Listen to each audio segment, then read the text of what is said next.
Good morning, I'm Gretchen Ho. We're coming to you live this Tuesday, the 16th day of September, bringing you Morning Matters because your mornings matter. Let's get to the stories that matter today. Just 1 week into his term, Senate President Tito Soto is already facing criticism from some members of the minority bloc. Ang Senado po, hindi po ito noon-time TV show na puro gimmick ang ating titikap dito. Hindi na po masama ang loob namin dahil tanggap na namin na kami ang minority. Cavite 4th District Representative Kiko Barzaga faces a forthcoming ethics complaint from his former party, the National Unity Party. Deputy Speaker Ronaldo Puno said the former party member used his personal social media accounts to attack government institutions. And Agriculture Secretary Francisco Tiu Laurel Jr. accused Representative Zaldi Co of forcing him to grant fish import allocations to 3 companies. Tiu Laurel maintained that he refused the request, citing his adherence to an existing fair allocation formula. Welcome to our program, Morning Matters, where we talk about the issues you need to know for the rest of your day. Now, first on the agenda. Tempers flared in the Senate as Senate President Tito Soto found himself in a series of clashes with minority members over several issues. More in this report. 1 week into his term, Senate President Tito Soto is already clashing with members of the minority.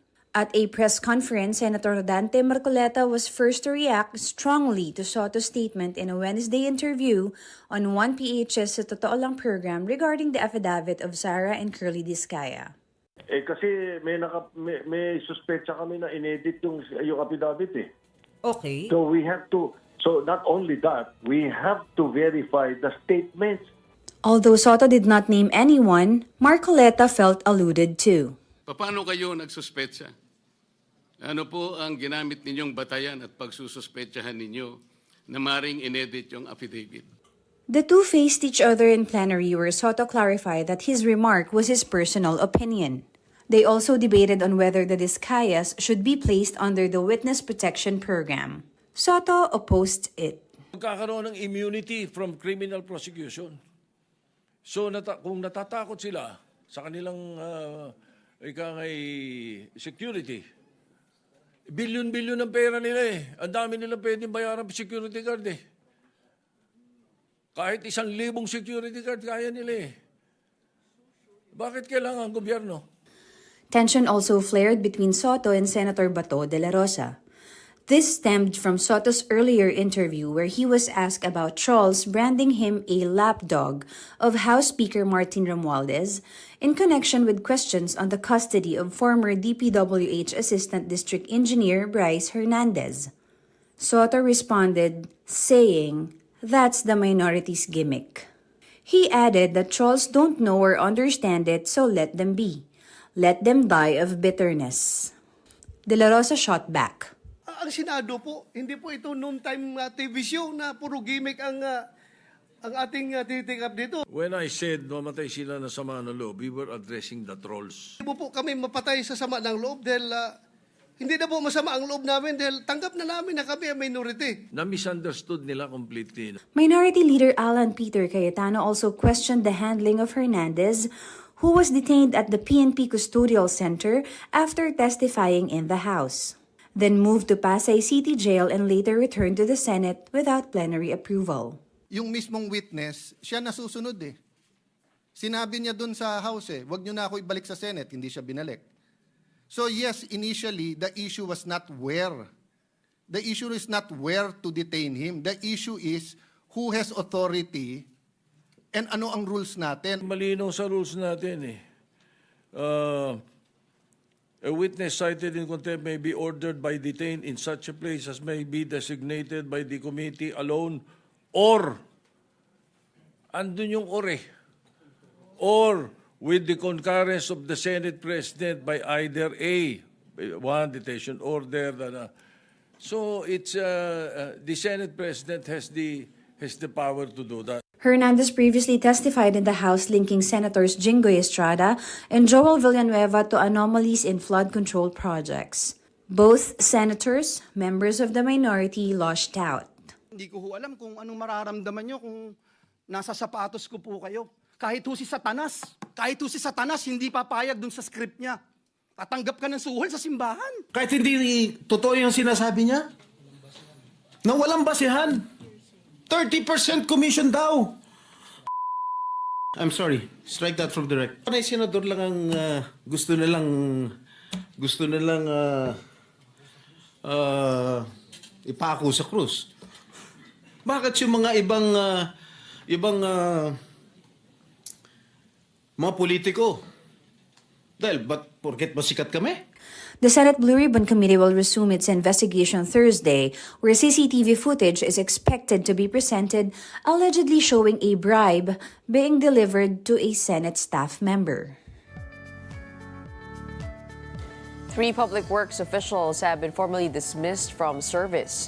They are former DPWH Assistant District Engineer Bryce Erickson Hernandez, Construction Section Chief JP Mendoza, and Accountant Juanito Mendoza.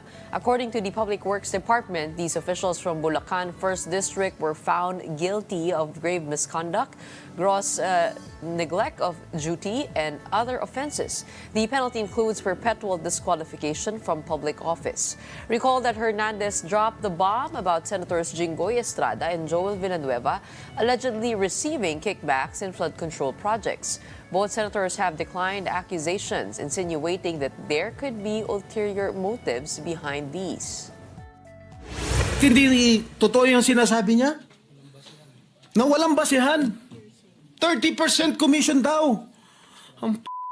I'm sorry. Strike that from the record. Strike out from the record. Bakit panay senador lang ang gusto nilang ipako sa krus?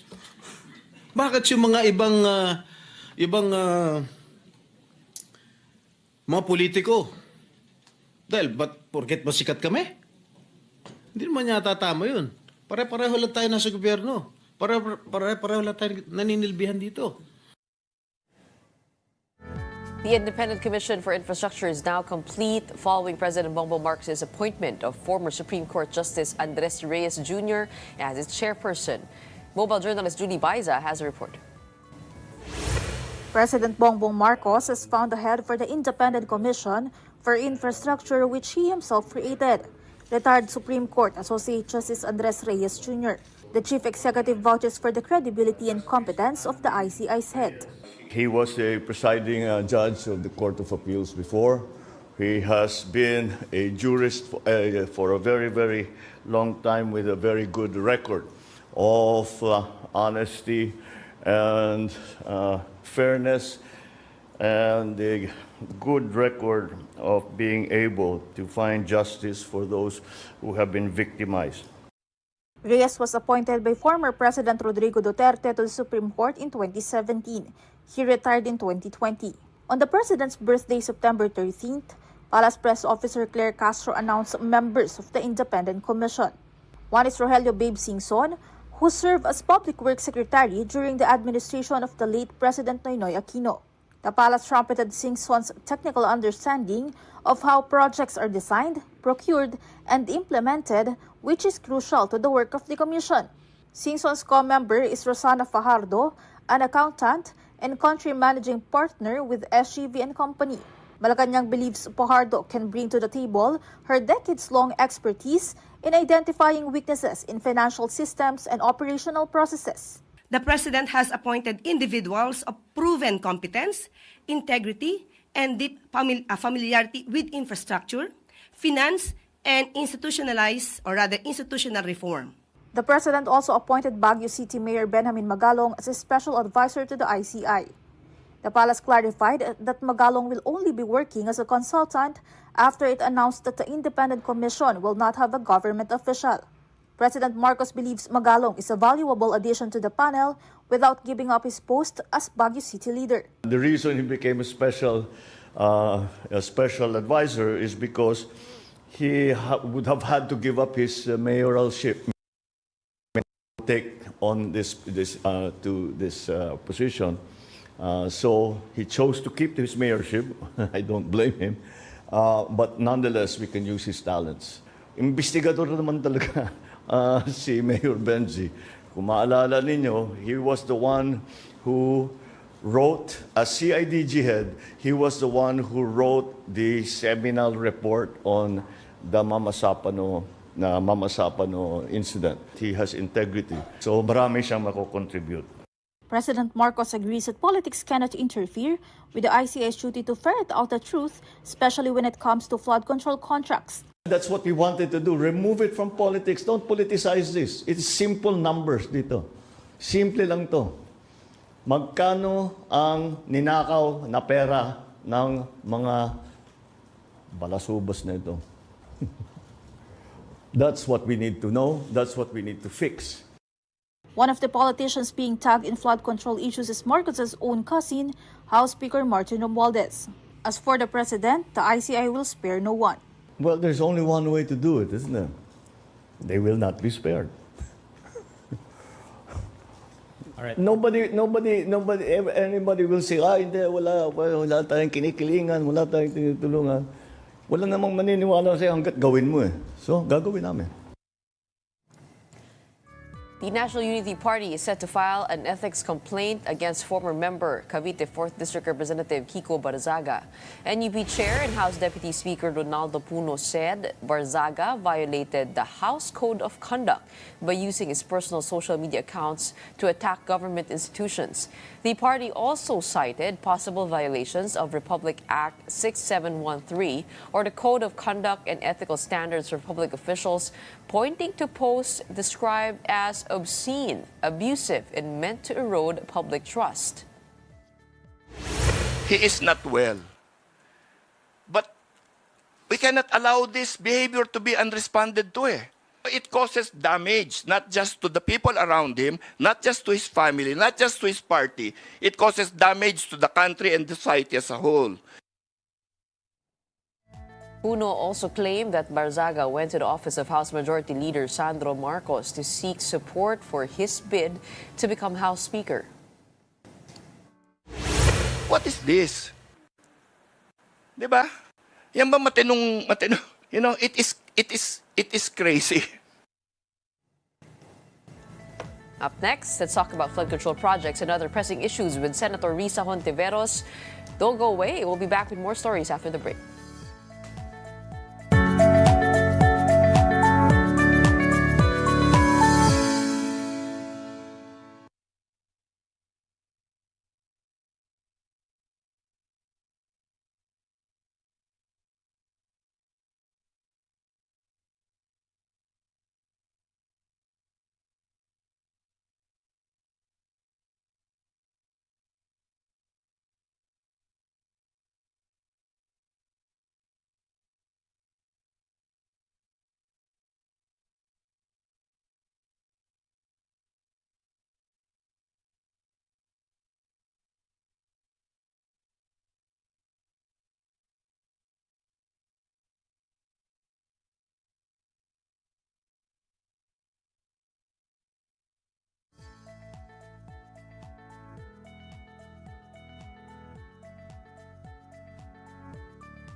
Good morning, I'm Gretchen Ho, and here at Morning Matters, we talk about the most pressing issues and give you the context behind the headlines.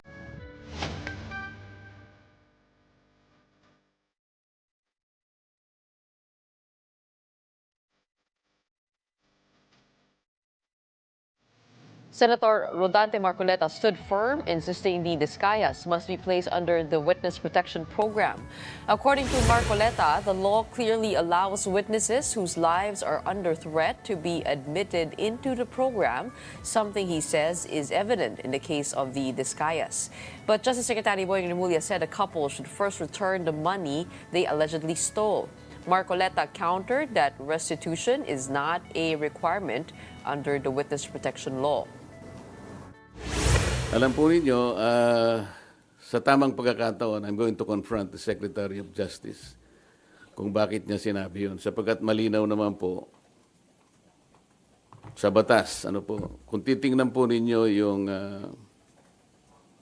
Section 3 Isama na po ninyo yung Section 10 ng Republic Act 6981. Maliwanag po doon kung ano-ano ang mga requirements na kakailanganin para mapasa ilalim ng Witness Protection Program ang isang witness na nag-apply. Hindi po kasama doon yung restitution na kanyang binabanggit na magbabalik ka pa ng kung ano-ano sa gobyerno. Unang-una po, nasa pag-iimbestiga pa lang po tayo Kanino kukunin at paano i-determine yung halaga na ibabalik ng mga diskaya kung sakasakali? And for that, we're now joined over the phone by Senator Risa Ontiveros to talk about the recent developments at the upper chamber. Good morning. Welcome to Morning Matters. Thank you, Ms. Gretchen. Good morning, and to all of our listeners. Senator, let's begin with that story. What do you make of the bid to place the Discayas under the Witness Protection Program? Do you think they have enough? Tama po ba si Senator Marcoleta?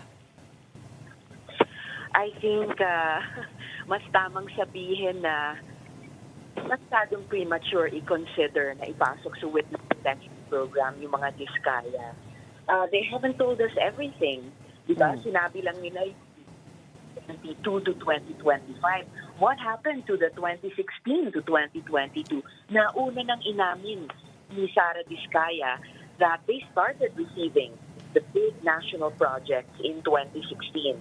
Nasaan rin yung mga ebidensya nila and any other corroborating witnesses doon sa mga pangalan na ibinunyag na nila, diba? And as for that matter of they must return first the money they allegedly stole, sabi naman ni Senator Marcoleta, i-confront daw niya si Secretary Remulla tungkol dyan. But at the very least, I think I agree that they have not qualified to enter the Witness Protection Program as the least guilty and having told everything that they know. Malinaw naman, Ms. Gretchen, na hindi pa nila sinasabi lahat ng katotohanan. Yun nga ho, no? May mga katanungan kung bakit walang impormasyon from 2016 to 2022. Ano po ang inyong pakiramdam? Meron po kayang attempt to whitewash any culpability of the Duterte officials here by the Discayas? Well, if there's any perceived and felt attempt to whitewash, kaya hindi pa pumapayag yung Senado at yung Blue Ribbon Committee na ipasok sila as state witness to the Witness Protection Program of the DOJ. Diba there has to be a sense of confidence and even trust already in the authorities kung i-admit nila ang ilang witnesses dun sa program na iyan. And if they haven't told all, then why would the state extend its highest form of protection for them? Correct. Okay. But on the other end, we also have Bryce Hernandez. Do you think he's qualified to be placed under the Witness Protection Program? Well, none of us are even saying or saying yet na ipasok si Bryce Hernandez dun sa Witness Protection Program. I'm one of the senators who's still looking forward to questioning all of them, no? The Discayas, Bryce Hernandez, and let's go beyond even Bulacan. That's palawakin natin yung scope of investigation because that's just one of the 82 provinces. So I don't think anybody has appeared before as yet sa Blue Ribbon who would qualify to be entered into the Witness Protection Program. Medyo halos kasi simula pa lang yung investigasyon. There are concerns that, with his stay at the Senate, that he could be influenced by the names that he accused here. How does the Senate assure that this won't be a problem? Well, we've had witnesses in our custody and in physical custody at the Senate before. And yet nakita natin, Ms. Gretchen, the investigations on Farmally and on other burning issues of the past few years. We were able to bring those, whether the Senate Committee on Women before or the Blue Ribbon Committee, naiuwi naman namin yon sa isang maayos na resolution. We came out with valuable findings at nakapaglabas din kami ng mga malalakas na rekomendasyon. So we will do our best also in this case. But do you agree that he be kept at the Senate? Yes, Given that that was what that was his request. No, it was mostly because yan ang naging desisyon ng Senado. And even early on, yun yung sinusulong ng minority. Diba? So, in-affirm namin kahapon sa session na the decision to bring him back and detain him again at the Senate premises, yun yung tinataguyod ng Senado. Okay, ibig sabihin, kumbaga doon sa area kung saan man siya nakatuloy, hindi papayagan pumunta doon individually ang mga senador? Kasi yun nga po yung parang pinaka-concern. Ni-reiterate ni Senate President kahapon, only his lawyers and the family may visit him there. Hindi kami doon. And regarding that, the plenary has been tense in recent days with heated exchanges between Senate President Tito Soto and members of the minority. What are your thoughts on those clashes? Siguro normal lang yan, Ms. Gretchen, when the Senate is setting up its household again after a leadership transition. Basta ang importante para sa akin, the 15 of us in the majority are committed na ipagpatuloy yung iba't ibang mga trabaho ng Senado, whether in plenary or especially also in the committee hearings. Kasi tuloy-tuloy naman yung pagkilos ng committee system namin. Oo, kaya lang ito po yung parang pinakaunang desisyon ni SP Soto, ano? And mukhang he will be met with a lot of resistance from the minority. How do you expect these developments to affect the Senate's work moving forward? Will it always be like this? Do you expect that, these exchanges? I expect, exchanges, ano naman yan par for the course, anytime, at bilang Senate ay deliberative body. Basta again, ang importante para sa akin is dead set ang majority na ipagpatuloy yung trabaho namin sa Senado, whether that's pushing bills into law or sustaining investigations into privileged speeches and resolutions like this Blue Ribbon hearings.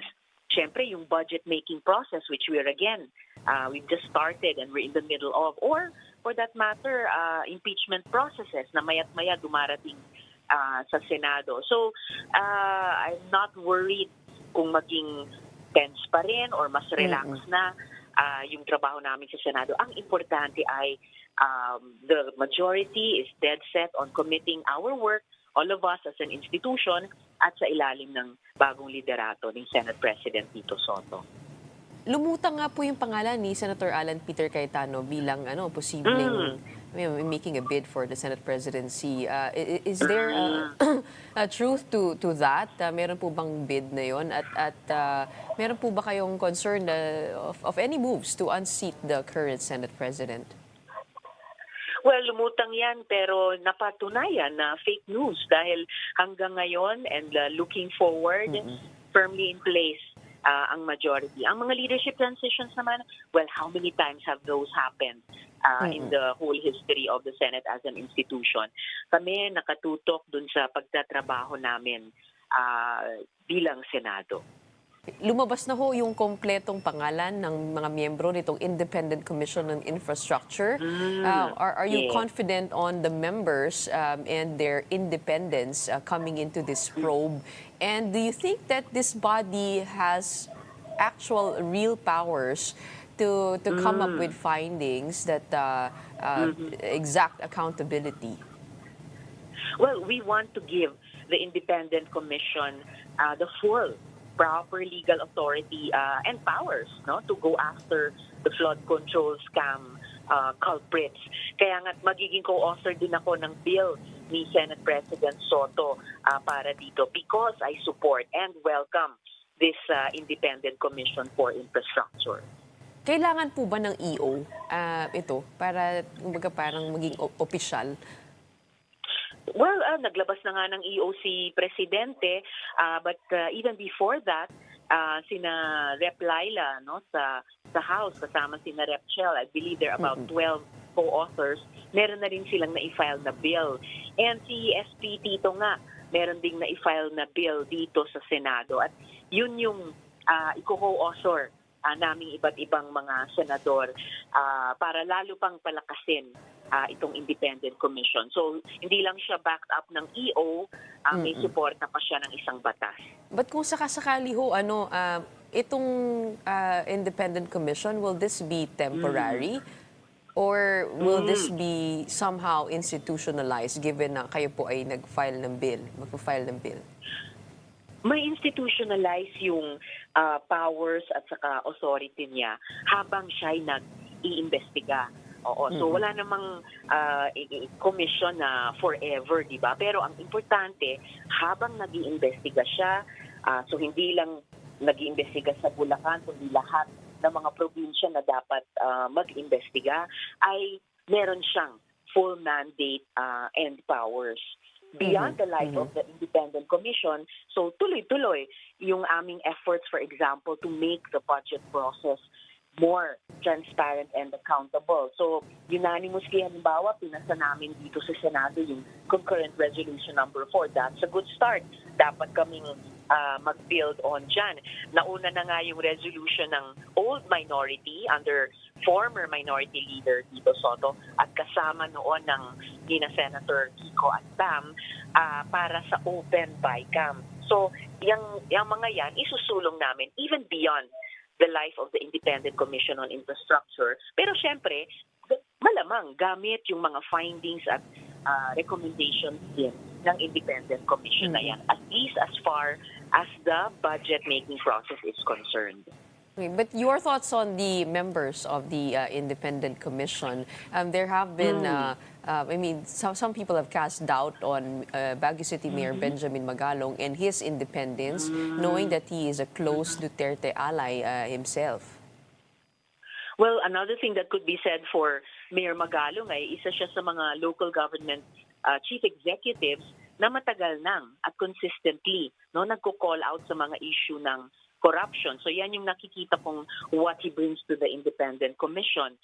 Siyempre, nandun din si dating DPWH Secretary Babe Singson, who di lamang alam na alam niya yung inside out ng DPWH. Pero nung panahon niya ay talagang into a very great degree napalinis niya yung pagkilos ng mga DPWH officials and personnel kaugnay ng ganitong mga infrastructure projects. And then it's always good to have one of the top accounting firms and someone sharing na mula dating justice. So let's give this Independent Commission for Infrastructure a chance.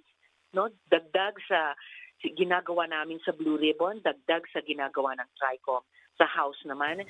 I'm really hoping that this Independent Commission, all three of us bodies working together, mabubuo namin yung kwento tungkol dito sa flood control projects at makakabuo kami ng malalakas na rekomendasyon moving forward to finally reduce in large part, if not eliminate, corruption sa ganitong mga infrastructure projects. And regarding that, it is budget season, and the thought of removing the flood control or flood mitigation budget has been floated. Kayo po ba ay pabor na tanggalin na lang po ito sa budget for 2026? Hindi naman ganon. Medyo nagulat ako sa ganon. Feeling ko medyo overreaction kasi talagang dapat linisin ang anumang korupsyon, whether sa flood control projects na kinurap or sa ibang mga infrastructure projects na kinurap o kahit sa ibang mga programa, activities, projects na kinurap sa mga nakaraang taon. But totoo namang binabagyo tayo several times a year, every year. So may mga lugar talaga na binabaha. At yung mga yon na scientifically identified, yun ang dapat magkaroon pa rin ng flood control programs. Pero malinis. Talagang ini-implementa fully and well, hindi substandard, hindi overpriced, lalong hindi ghost, So, i-rationalize natin yung budget-making process hanggang budget execution para mapondohan talaga natin at magawa talaga yung mga proyekto na kailangan ng ating mga mamamayan at deserve ng mga mamamayan bilang mga taxpayers. More of realignments then. instead of Sorry? removing it altogether. That's right. That's right. And ngayon, we're in the early stages, at least as the Senate, no, in the budget-making process. So, ayusin namin. Yung makikita namin dito sa Blue Ribbon investigation, ayusin namin para sa budget 2026. Yung tamang dapat babudgetan na mga items, whether sa flood control o sa ibang infrastructure programs at sa iba pang programa ng gobyerno. Okay. As we all know, this is systemic. This is a systemic problem. Very wide ang kanyang scope mula sa ilalim hanggang sa taas. O hanggang sa ating mga lawmakers. Ano kayang I mean, how do we provide the public some sense of accountability and teeth to the investigations? At paano po kaya? Kasi meron nga po mga nailutang na pangalan ng mga politiko dito. Lahat po ba ito? I mean, ito, iiwan na po natin yan dito sa ICI, yung mga pangalan nila para makapag-file ng actual cases. Hindi naman. Ngayon pa lang nagsimula na halimbawa i-turn over ni Senator Ting yung bunga ng kanyang investigasyon, no, nandun sa kanyang privileged speeches sa DPWH para mag-case build up at mag-file ng mga kaso. This is the least, no, Ms. Gretchen, this is the least we owe our people. Bunga ng aming investigasyon sa Blue Ribbon at gayon din ng House of Tricom at itong Independent Commission na talagang masisingil yung accountability ng mga dapat managot at dapat ay maparusahan kung sino-sino lahat ang mapatunayang guilty. No, we cannot end just with investigations. Kita natin yung lakas ng damdamin, yung talas ng analysis ng ating mga kababayan, which they will be bringing, no, to the anti-corruption rallies this Sunday. So the least we can do is all the three bodies, no, buuin yung buong kwento nitong korupsyong ito and start putting an end to it by doing or supporting the filing of the proper cases against all, hindi lang contractors, hindi lang DPWH personnel and officials, pati kung sino man sa aming mga mambabatas ay mapatunayang accountable dito. Senator, kahapon kausap po si Senator Sherwin Gatchalian at tinatanong ko nga po sa kanya, no, paano kaya tayo maglalagay ng appropriate checks and balances o paano lilinisin yung buong budget dahil sobrang dami pong line items po niyan. At tinanong ko rin sa kanya, hindi ba legal naman po yung lobbying? Parang how do we know if this is an illegal insertion? And I'm referring also to, for example, the text messages between Senator Joel, the supposed text messages between him and Henry Alcantara.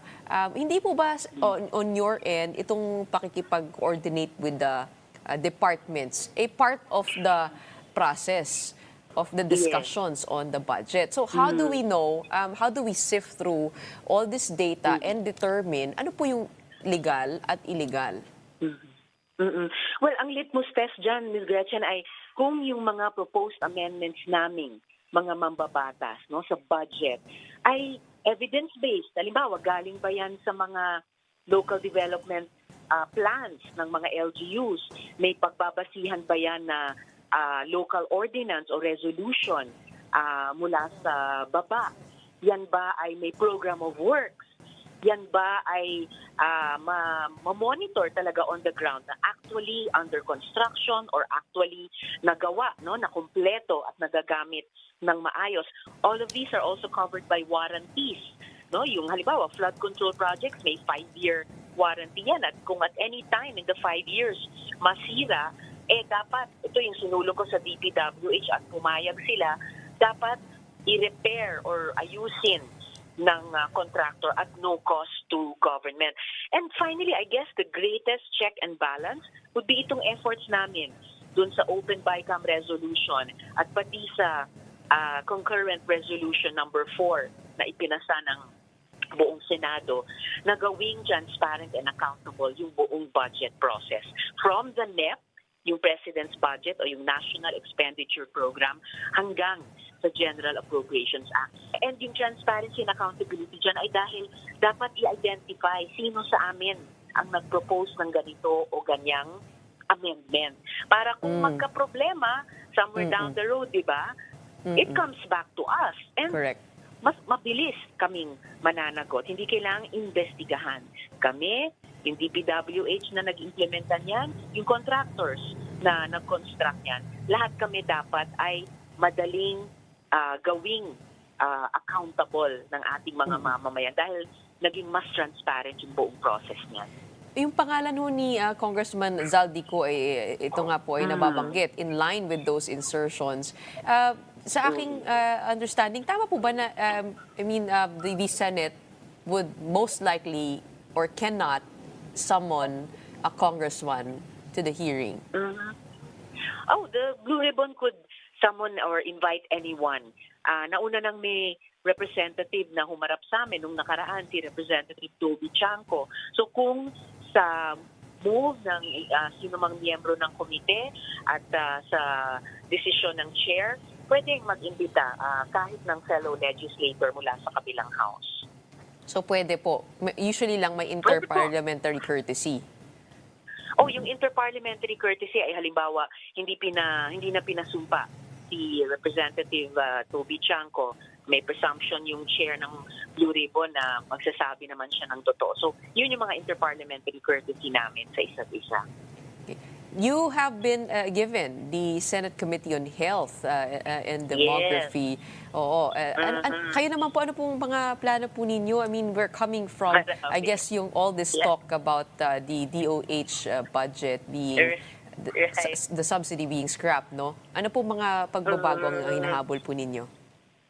Babalikan namin yung kinuhang so-called excess funds ng PhilHealth kasi yan talaga by law ay nasa kamay dapat ng PhilHealth para sa kanyang mga miyembro. Imagine katakataka ngayong taon na zero ang PhilHealth, diba? Walang nakuha. Mula sa dapat sana 69.8 billion hanggang 74.4 billion pesos mula sa sin tax para sa implementasyon ng Universal Healthcare Law. Babalikan po namin kasi maling-maling ginawa yon last year at dapat ibalik talaga sa PhilHealth. If you can tell, Ms. Gretchen, excited akong simulan ng trabaho bilang chairperson ulit ng Senate Committee on Health. In fact, hinanda na akong agenda para sa first 100 days. Okay, isa doon. Reklamo sa opisina ko regarding yung service sa public hospitals. Ang gagawin kong aksyon ay random visit para marinig yung mga hinaing ng mga pasyente, mga doktor, mga hospital administrators. Halimbawa, tungkol sa zero balance billing or tungkol dun sa maisip, yung subsidy para sa ating indigent patients. If you recall, nagkaroon ng viral Facebook post tungkol sa East Avenue Medical Center. Ang nangyari doon, yung sumbong ay pagkuha ng dugo, hindi daw magawa ng maayos. Tapos kinailangan pa niyang kumuha ng wheelchair para sa tatay niya na kalaunan, namatay pa. Sisilipin din ngayon ng Committee on Health yung zero balance billing implementation. Kaugnay ng DOH law. Sisilipin namin yung powers ng Department of Health para sila yung magtakda ng bed capacity ng mga ospital. Gagawin din namin mas sustainable at universal, yung zero balance billing. Halimbawa, dapat kasi, Ms. Gretchen, yung zero balance billing, pinapairal talaga sa lahat ng public hospitals at health facilities. Of course, kahit may zero balance billing, hindi ibig sabihin na malapit na yung full implementation ng universal healthcare. Marami pang problema ang lumalabas na aming pipilipin, tulad ng bed capacity ratio o yung kakulangan ng DOH retained hospitals o the fact na wala pang universal coverage. Titingnan din ng Committee on Health kung kailangan pa ang public audit yan sa maisip, at yung zero balance billing by Commission on Audit. Pati ko bang kung legitimate ba yung claims at ano ba yung kalidad ng nakuhang serbisyo ng ating mga pasyente at mamamayan. Kasi nakakagaan man yung maisip, kulang siya kinakapos pa rin, no? Gusto natin i-streamline na ang mga health assistance program. Kasi kung ganito, baka sakaling no, ma-address ang mga issue. Gaya ng, imagine, pagtanggi ng mga doktor sa mga guarantee letter para sa kanilang professional fees. Di ba dapat covered yon? O pati na rin yung di umano'y fixers at scammers sa maisip at saka sa zero balance billing. Tututukan ko rin no, yung mga sumbong tungkol sa anti-hospital deposit law at anti-hospital detention bill. Imagine, may mga reklamo pa rin na hindi pinapalabas ng mga ospital ang mga pasyente, kanilang mga bantay. O kaya di nire-release ang labi ng pasyente dahil hindi makapagbayad. O bahala ko rin simulan yung mga pagdilis tungkol sa mga barangay health centers para masigurado na tunay na abot kamay ng lahat ang pagpapagamot. Gusto ko rin itulak ang isa sa mga happy bills tungkol sa pagtatayo ng Philippine Geriatric Center na isang specialty hospital para sa mga senior citizens. At syempre, patuloy ang pag-aaral ng aking opisina kung paano mas mapapabuti ang kalagayan ng mga healthcare workers natin sa lahat ng public at private hospitals. Tututukan din natin ang iba pang pansala patungkol sa pagtatayo ng ospital para sa mga OFWs. Pati na rin ang mga panukala tungkol sa tuberculosis, autism, at mental health. So, Gretchen, lahat ng ito ay tungo sa pagtupad ng pangarap natin na magka universal healthcare. And of course, kaugnay niyan, iko-convene ko rin ang Congressional Oversight Committee on Universal Healthcare. So, yan yung mga plano ko para sa Committee on Health moving forward. I'm very, very excited. I can feel it definitely. Okay. Is that the reason why you declined the Blue Ribbon Committee chairmanship? Nag-usap naman kami tungkol dyan at ang consensus naman talaga namin, si Senator Ping ang mag-chair sa Blue Ribbon. And yes, I'm very happy to chair the Committee on Health again after 9 years. Okay, welcome back. Congratulations on that. you. And can't wait to see the Salamat. developments that you mentioned Yes. para mapatibay pa natin implementasyon ng Universal Healthcare Law. In the meantime, maraming salamat po sa inyong oras for today. Salamat Hopefully, din, Gretchen. all right, thank you very much. Talking about flood control and health, we have Senator Risa Hontiveros. Stay tuned. Morning Matters will be back after a short break.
Welcome back. You're still watching Morning Matters here on One News. Joining us now to further discuss the results of this independent audit on flood control projects in Oriental Mindoro is Annabel Tungol, founder of Artea Green Ventures, a master environmental auditor, and a licensed chemical engineer. Good morning. Welcome to Morning Matters. Good morning po, Ms. Gretchen. First of all, tell us all about that independent audit in Oriental Mindoro.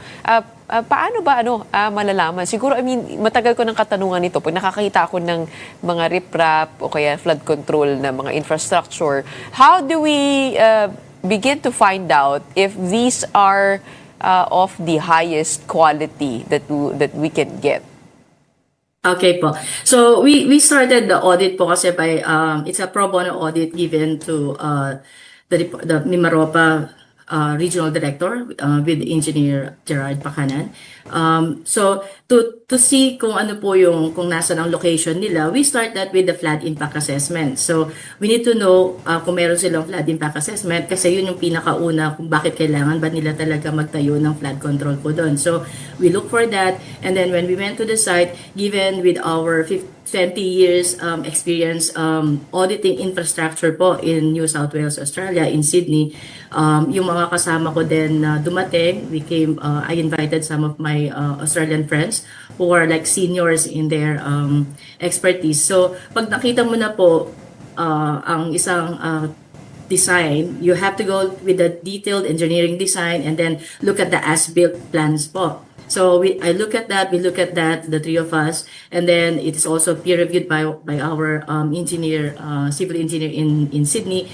So dun pa lang makikita mo na kaagad, makakompare mo na po kung ano ang ginamit nila na material on-site, and at the same time makikita mo yung quality. So dapat mga ganyan po, may iwasan yung mga cracks dun sa mga concrete po na area. But however, there are reasons po na as of the moment, hindi naman po kasi natin nakita ang construction nung dike from the start. So ang nakita na lang natin is after the event na po nung flood. So that means whatever we saw right now, they have been already damaged or pre-damaged. It's very unconclusive, but what we can say is these 6 sites stand the storms. These 6 sites stand like the amount of flood or water that's higher than they've been designed. So apparently, dito po sa Pilipinas, of course, and with cost variations din po, we only design 1 in 100-year event na infrastructure kasi po mahal ang design if you go further than that. But if you happen to know that the flood or the storm that came in during July, it's more than 1 in 100 years. So hapat po na sunod-sunod na rain event. So kung ang mga natin ngayon, ang current road dikes natin are allowed to receive around 400 millimeter of rains, siguro yung dumating po sa atin is more than that. So it can be mapapatunayan naman po yan ng ating pag-asa ng weather station. So when we went there, we look at this the cracks. So ninote namin yon, discoloration po ng concrete, and then yung size ng mga rebars naka-stick naman, and then we've seen the sheet piling naman 12 meters naman po. So we have our videos posted on the website since it's a public funded audit. So we put it out on YouTube, we put it out on our Facebook. So those videos are very evident that we went to the site, 6 of them. It was concluded by 4 auditors that yes, they have been built. They're not ghosts. It just need some improvements po in the future. Like for example, we went there, someone is working, but because it's raining, medyo yung concrete quality po natin during the rains dapat hindi ini-stop po yun kasi it affects the strength and the quality dapat of the mini-maintain yung concrete. Oo. So kung hindi pinapalitan tama ba? Ganun po. May maintenance po, pero since these are just newly built po for the past 1 year, yung maintenance di pa po natin masyado nakikita. Ang napuntahan po namin is ongoing construction dun sa Nauhan, which is yung site ID is 24E0061 and 062.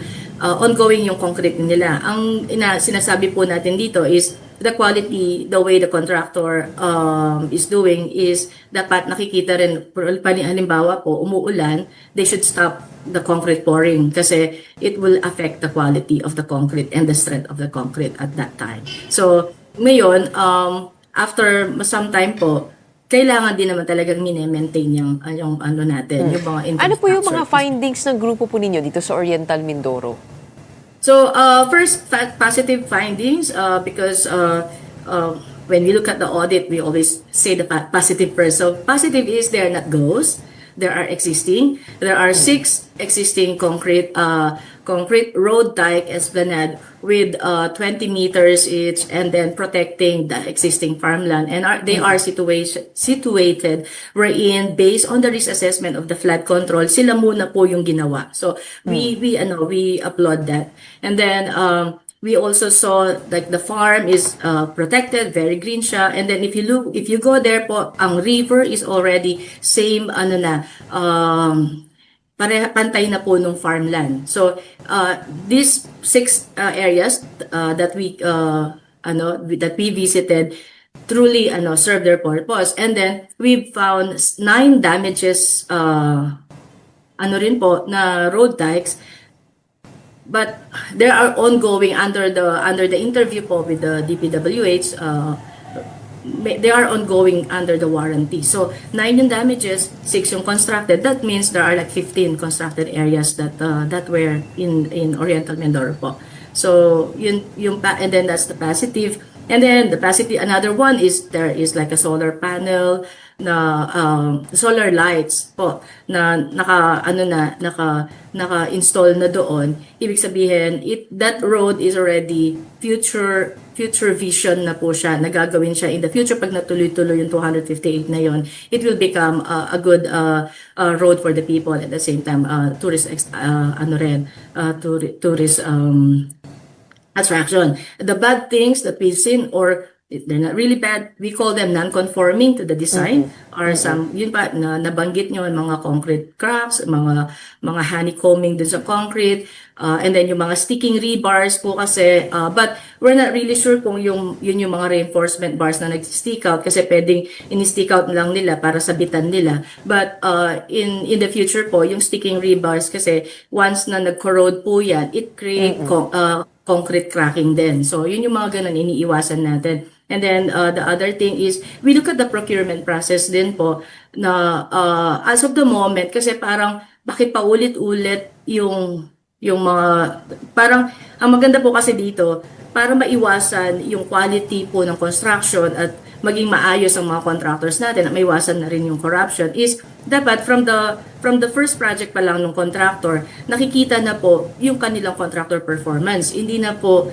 nauulit, or yung qualifications nila tama po ba? Kasi I've seen one of the plans, it was may mga signature na we question their qualifications. So nung contractor, hindi po yung DPWH, yung pong contractor.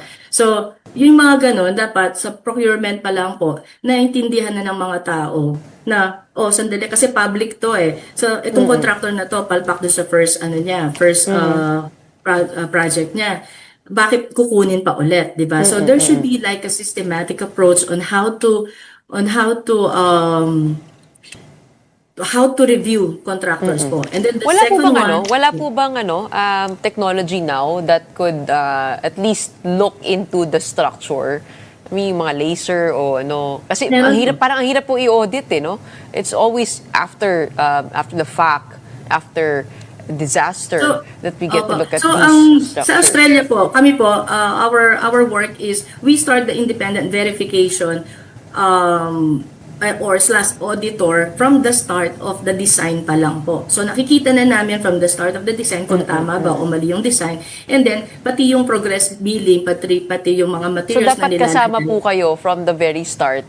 Kung sakasakali po mangyari po itong ginagawa nilang institutional changes to the DPWH, I mean, an auditing group like you should be there to make sure, parang ganon, third party. Okay, tell us all about Artea Green Ventures, and how did your team get tapped to conduct this independent audit? So, Artea Green Ventures came from me. I'm the owner po. I'm the founder. I've been in Australia for 20 years, providing independent verification, audit, and at the same time, master environmental auditor for infrastructure projects po sa Sydney, from Sydney Metro, Sydney Airport, Sydney Light Rail. So all the roads and rails that you can see in Sydney, I've been involved as an independent auditor or as an independent verifier. And then 2 years ago po, naglabas ng mandate ang Department of Planning and Environment, which is now Department of Planning, Housing and Infrastructure in Sydney,